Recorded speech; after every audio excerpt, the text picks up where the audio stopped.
The loudest sound in Heathrow isn't the announcements or the rolling suitcases. It's the quiet way people don't look at you when you're 13 and standing alone with a passport you can't find, because you keep patting the same empty pocket like the paper might appear out of pity, and your throat keeps tightening every time the departure board flips and the word closed appears next to the flight your family is already on. The flight they boarded while I was still trying to understand why my mother's hand had slipped out of mine in the middle of Terminal 3, like I'd become something she could misplace without consequences. I remember the exact color of the carpet beneath my sneakers, that dull airport blue that feels like it was designed to hide every mess. And I remember the way the fluorescent lights made everyone's skin look a little sick. And I remember realizing I was holding a crumpled boarding pass for a seat that didn't exist anymore, because I hadn't been scanned through the gate, because I hadn't been there, because my own family had walked forward, and I had been edited out. I stood at the glass wall near security, and watched the crowd move like a river that didn't care who drowned in it, and I tried to breathe slowly the way my dad used to tell me to when I panicked over math homework. But my chest wouldn't listen, because my brain kept replaying my brother's voice, sweet and convincing, the way he always sounded when he wanted something, saying, "Mum, she's got her passport. I saw it in her bag. She's fine." And my mother's answer, clipped like she was tired of being inconvenienced by me, saying, "Stop fussing. She's always dramatic." And that's the moment I understood that the worst part wasn't being lost in London, it was being left behind on purpose, because someone decided I didn't matter enough to check twice. I made it to the customer service counter with tears I refused to let fall, and I spoke to a woman behind the desk who smiled too politely. The kind of smile adults use when they're preparing to tell you no before you've even finished asking.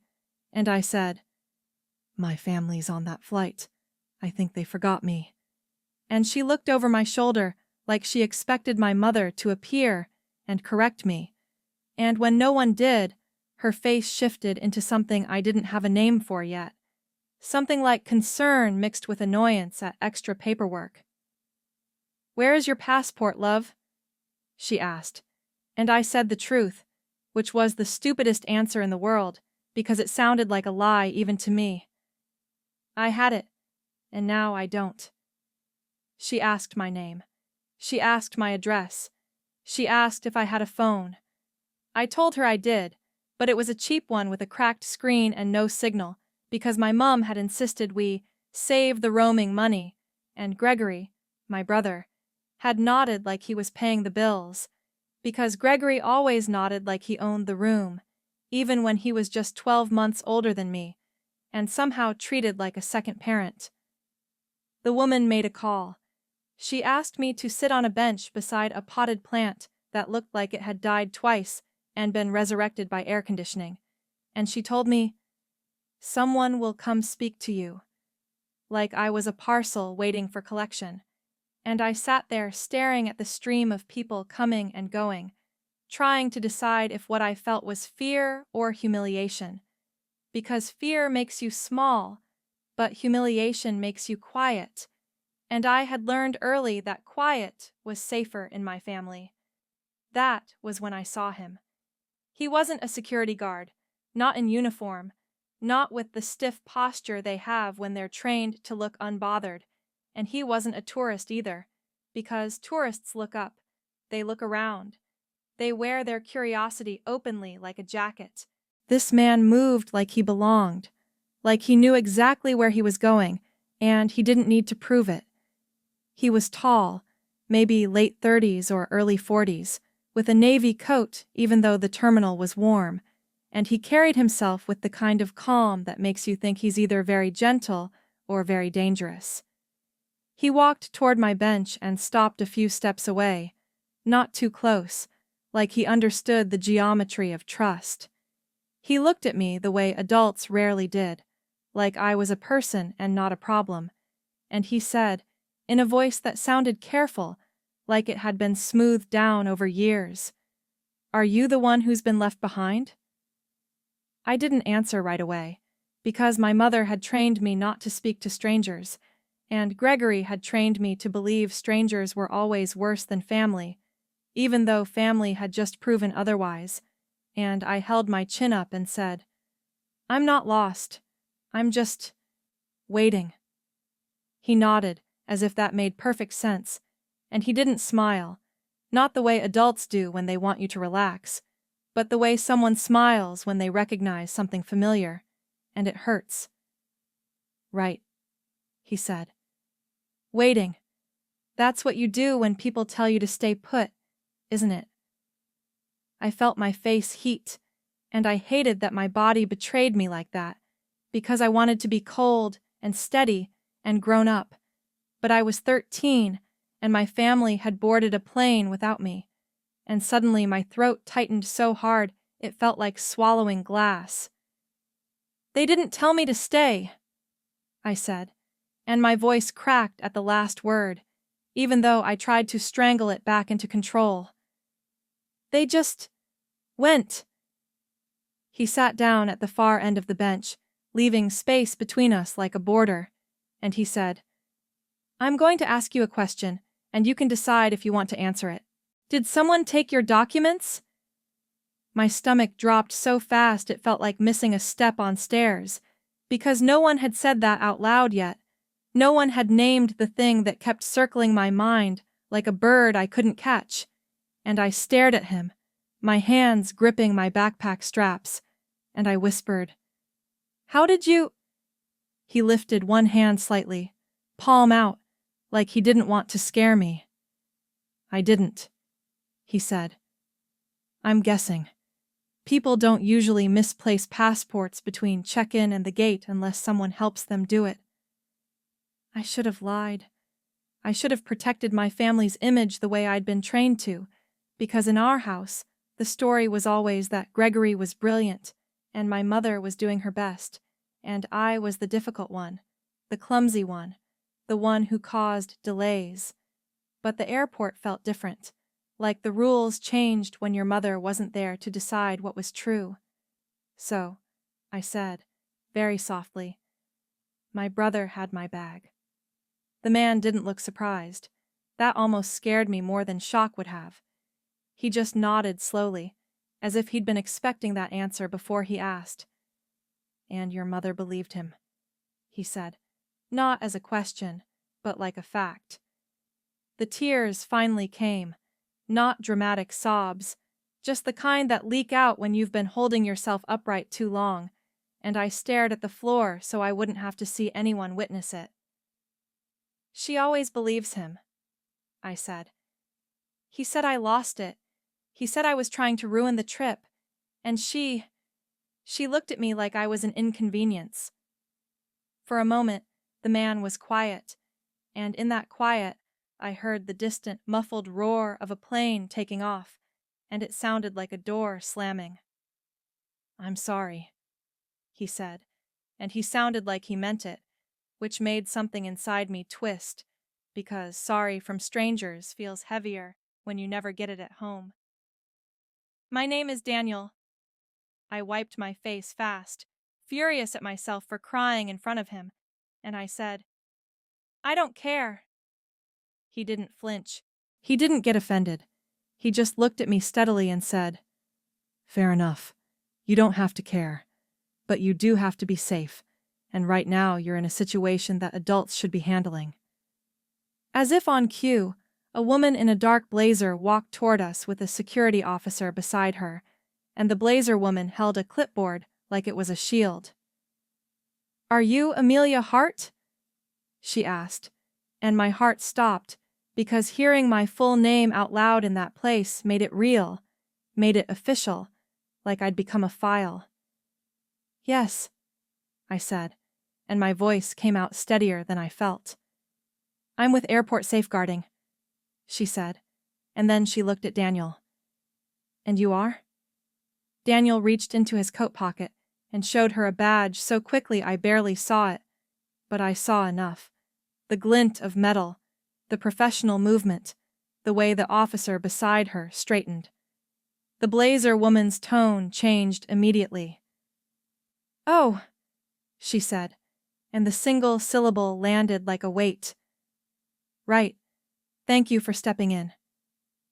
I stared at Daniel, suddenly cold all over, because people didn't carry badges unless they had power, and he had approached me before anyone else did, like he had been watching for me, like he had known.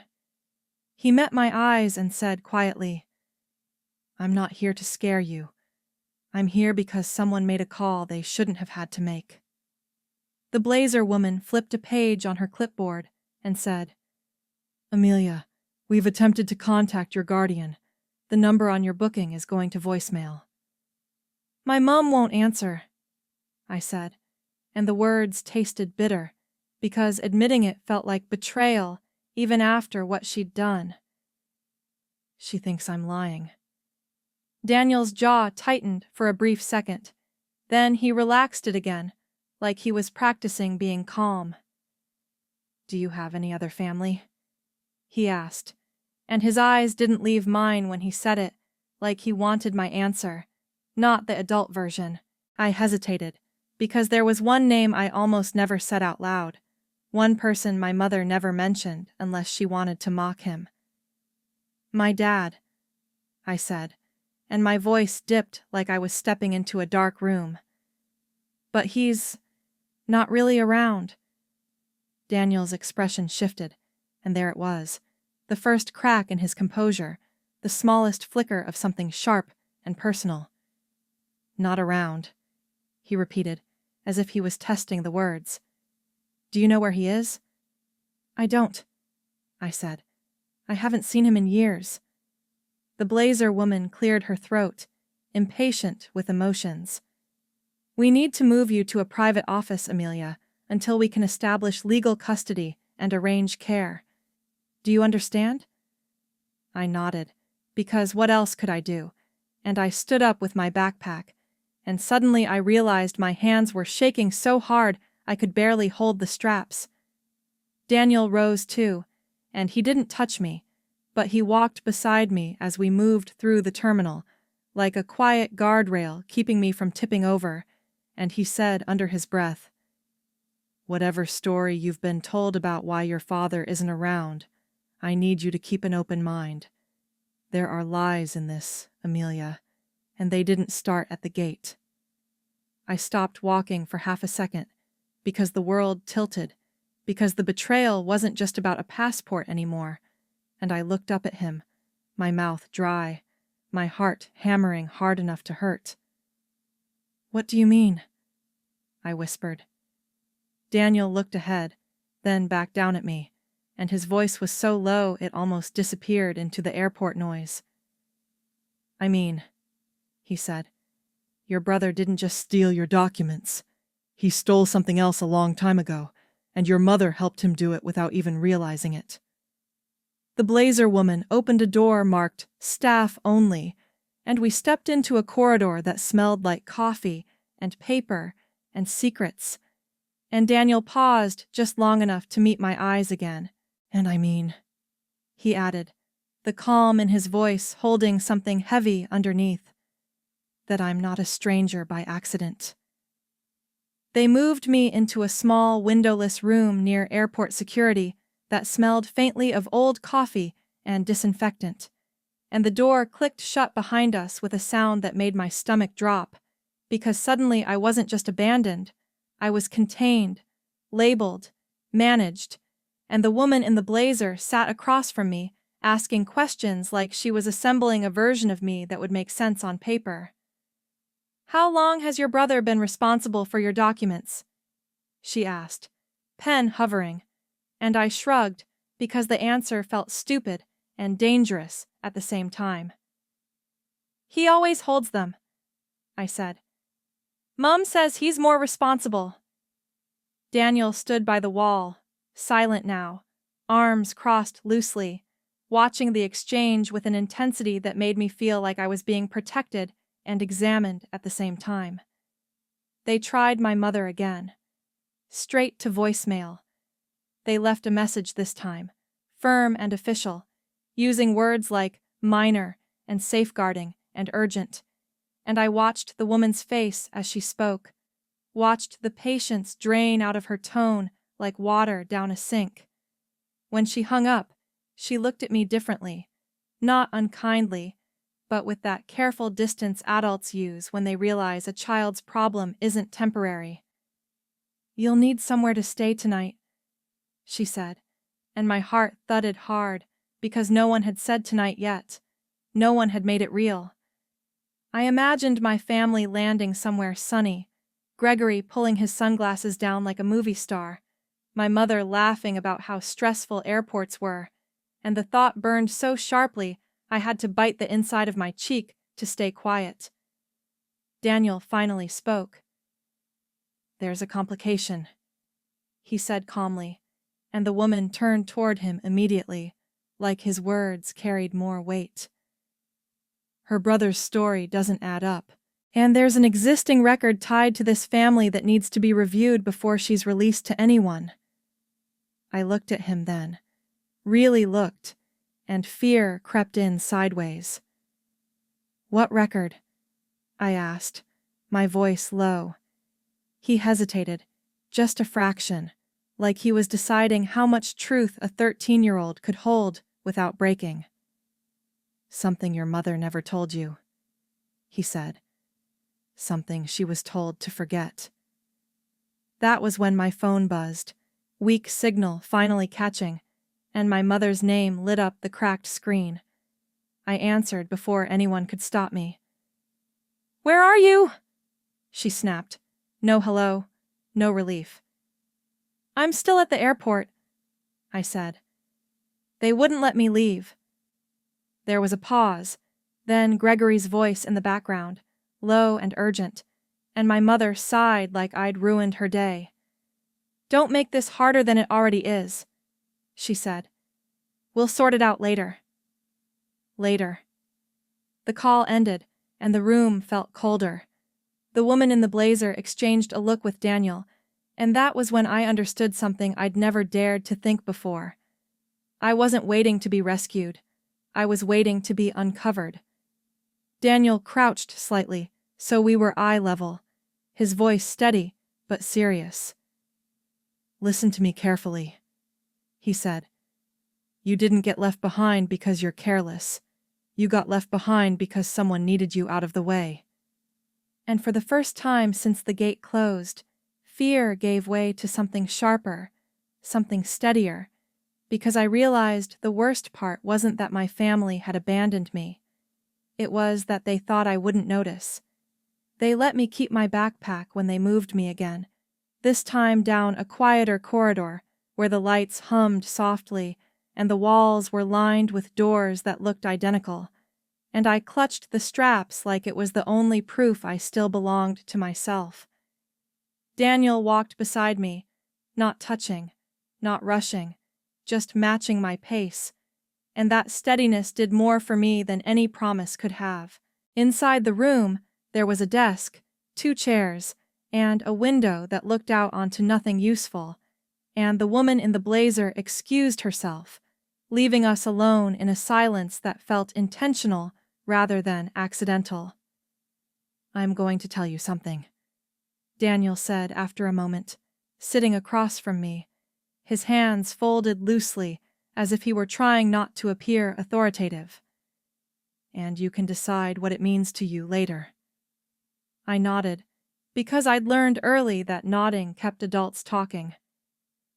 "Your father didn't disappear," he continued. "He was removed, not legally, not cleanly, quietly." The words settled slowly, like dust in sunlight, and my first instinct was to defend my mother, to say she would never do something like that, but the memory of her voice on the phone, sharp, dismissive, irritated by my existence, made the protest die in my throat. "She said he left," I whispered. "She said he chose not to be around us." Daniel's mouth tightened, just slightly. "That's the story she's told for years," he said. "It's not the whole truth." He reached into his coat and placed a thin folder on the table between us, not pushing it toward me, just letting it exist. "I was assigned to a case a long time ago," he said. "A custody dispute that never officially became one, because paperwork went missing, signatures were forged, and a narrative was carefully built before anyone could challenge it." I stared at the folder like it might bite. "Your name was in it," he added quietly. My heart started pounding again, but this time it wasn't panic. It was recognition. "You knew who I was," I said, "and it wasn't an accusation, just a fact." Daniel nodded. "I knew who you might be," he corrected. "I didn't expect to meet you like this." I didn't open the folder. Not yet. Some part of me understood that once I did, I couldn't fold myself back into the smaller version my family preferred. "My brother," I said instead. "He hates when attention isn't on him." Daniel exhaled slowly. "Your brother benefited from a lie that started long before he could understand it," he said. "But he learned how to use it very well." That was the turning point. The moment something inside me shifted from hurt to clarity. Because I realized this wasn't just about favoritism or cruelty or one abandoned child in an airport.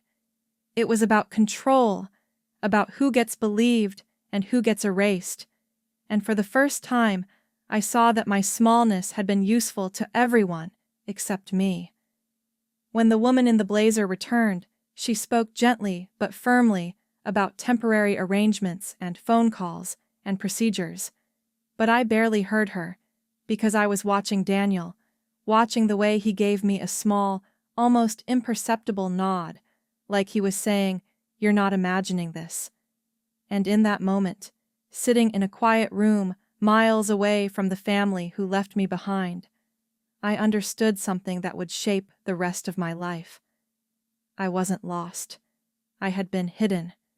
The room felt smaller once the truth had a shape, as if the walls themselves had leaned in to listen, and when the safeguarding officer returned with her careful words and procedural calm, I understood that this was the moment where everything could still go wrong, because systems don't run on justice, they run on timing, and I was a 13-year-old girl with no documents and a family that had already decided I was expendable.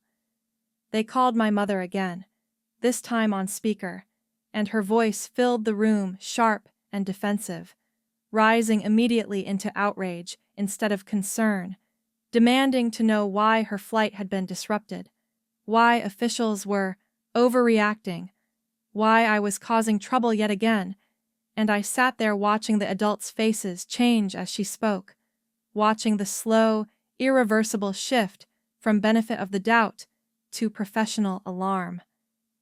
Daniel didn't interrupt. He waited.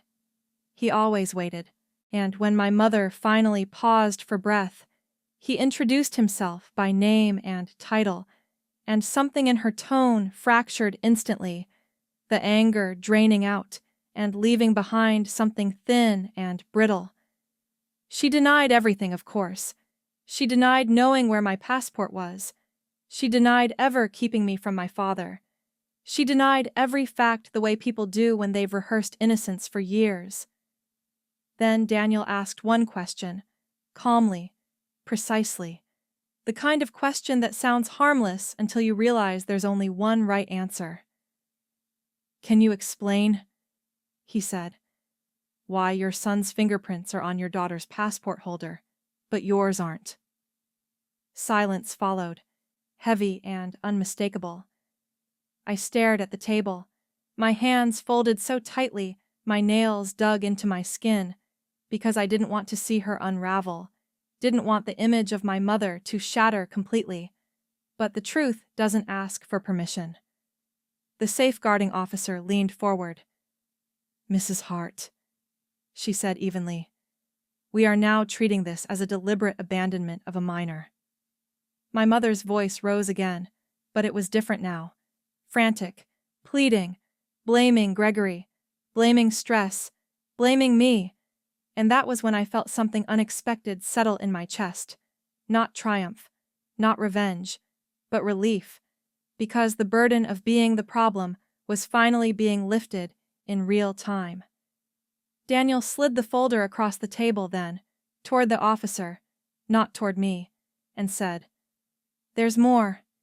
And in that moment, everything my family had built on silence and favoritism began to collapse under its own weight, because lies don't survive scrutiny, not forever. They didn't handcuff anyone. This wasn't that kind of climax. It was quieter, more devastating, built on reports and timestamps and recorded calls, and when the call ended, the officer turned to me with a softness that felt earned. "You're not going back with them tonight," she said. I nodded, because I already knew, and for the first time since I was 13 years old, I felt something close to safe, not because someone had saved me, but because the truth finally had witnesses. Morning came quietly, without drama, without raised voices or slammed doors, and I woke up on a narrow bed in a small room that wasn't mine, but didn't feel hostile either, because sometimes safety isn't warmth, it's neutrality. The window let in pale London light, and for the first time since the airport, my chest didn't feel tight when I breathed, because no one was rushing me. No one was telling me what version of myself I needed to be to make things easier. They explained the plan in careful steps over toast and tea, words like temporary placement and court review and independent verification, and I listened the way I always had, quietly, attentively, filing everything away, because I'd learned that survival often looks like observation before it looks like action. Daniel was there, not hovering, not directing, just present, and when he caught my eye, he gave me a small nod that felt like trust instead of instruction. My mother didn't come. Neither did my brother. I was told they were being spoken to separately, that timelines were being reconstructed, that questions were being asked which didn't have easy answers anymore, and I felt the ache of that absence, but it was dull, manageable, like a bruise instead of an open wound. You can miss people and still recognize that distance is what keeps you intact. Later, Daniel walked with me to the car that would take me to my foster placement, and we stopped for a moment, on the pavement, the city moving around us, busy and indifferent, and he said, "You don't owe anyone forgiveness just because they're family." And he said it like a statement, not advice, and I stored it somewhere deep, where I'd find it again years later when it mattered even more. Before he turned away, he added something else, softer this time. "One day, you'll understand how rare it is to see the truth this early," he said. "Most people spend their whole lives believing the story they were handed."